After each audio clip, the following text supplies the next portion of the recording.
Time for a little segment that we like to call Bible Basics for a Life Fully Lived with the one, the only, Peter Sabilio. Good to see you, Professor Pete. Hey, it is wonderful to be here. It's just, man, we got to be the light because it's getting darker and darker. Yeah, I was going to say, somebody got to be the light. I keep looking out the window. When's the sun coming? Yeah. I always think it's dark out. I still have 2 more minutes to sleep. Oh, yeah. Not anymore. You wake up at 10 a.m. But, it's always great to, as I say, take 5 to keep our faith alive. Take 5 to keep our...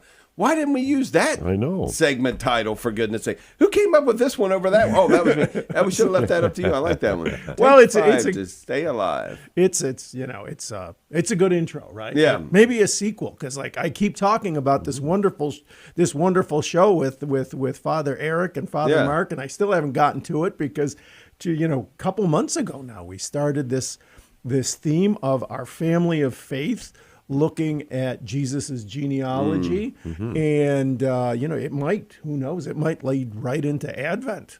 Yeah, we're taking long enough, and Advent is right around the corner. Fascinating stuff, though, I'll tell you. And remember, we had reached both high comedy, well, maybe some low comedy, but some high drama last week, because we had this sort of jailbreak where Jacob had taken his wives, the maidservants, the kids, and busted out of Laban's ranch after 20 years.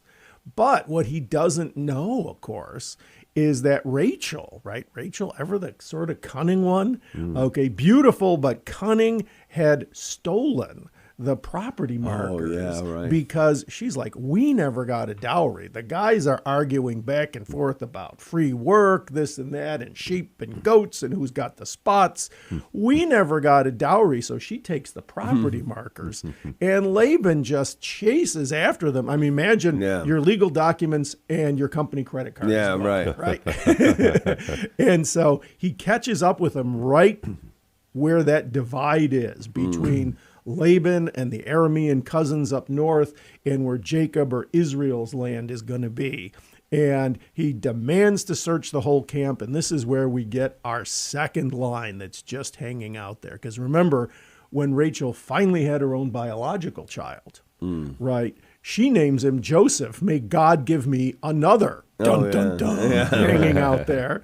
And Jacob is so sure that he's innocent of stealing any property markers. He said, you go search this whole camp, you crazy old man. Okay? And whoever took those property markers of yours, I swear, let that person die. Dun, dun, dun. And, of course, Rachel has that wonderful little trick, right? When it's her turn to be searched, she says, sorry, Dad, you can search me, but it is that time that women have every month. And he's, okay, never mind. Stay calm. And so he can't find him. And that is when Laban and Jacob agree to disagree. They make a covenant. This is your land. This is my land. This land is your land. And that's how they did it. This land is my land. Yeah. And so Rachel thinks, I've gotten away with it. This is going okay. Okay, we're going back to husband's land. He's got this land, but hanging out there, of course, is may God give me another and let that one die. And speaking of land, we just get past Laban. And what do we read in Genesis 33? Jacob looked up and saw Esau coming, accompanied by 400 men. And this whole thing started when he and Esau got in that fight over land. That's what sent him up to Laban's Happy Fun House in the first place. And so it just shows, so much is true with family. Like, we can move, but we always have to take ourselves with us. Right. Yeah, Yes.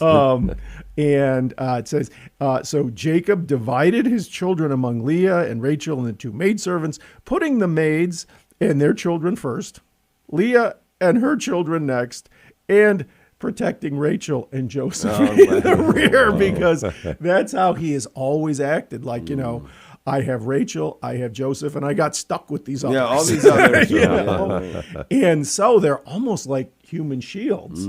But what he does is he goes out front of them and he makes sure all of them have gifts. and he's waving this white flag, acting like he's so happy to see angry Esau and his 400 men. And Esau doesn't really see so much that Jacob is trying to make peace, but he sees the women and children. He realizes, I can't do anything. Right. I've got to accept these gifts. And he says, well, dear brother, how great it is to see you. In fact, let me keep an eye on you. Yeah, right. We know what happened the last time. He stole my birthright. Yeah. Exactly.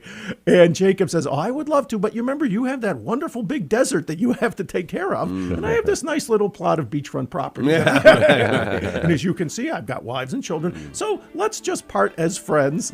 And they think that everything is okay. But as soon as they get back, Rachel is pregnant and hanging over their heads is, may God give me another, but let that person die.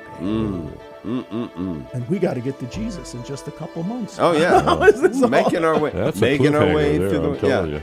It's look. If anybody thinks that that there's a more kind of twist and turn story anywhere that has ever been conceived in the mind of man than what actually happens in the Old Yes. Testament, you're crazy. You're And crazy. It's got it all. It's got the and we intrigue. It's got the still- deceit. It's got the murder. It's got the whole stuff. Sure does. And it speaks to us in our lives. too. Amen. It's a maxi series.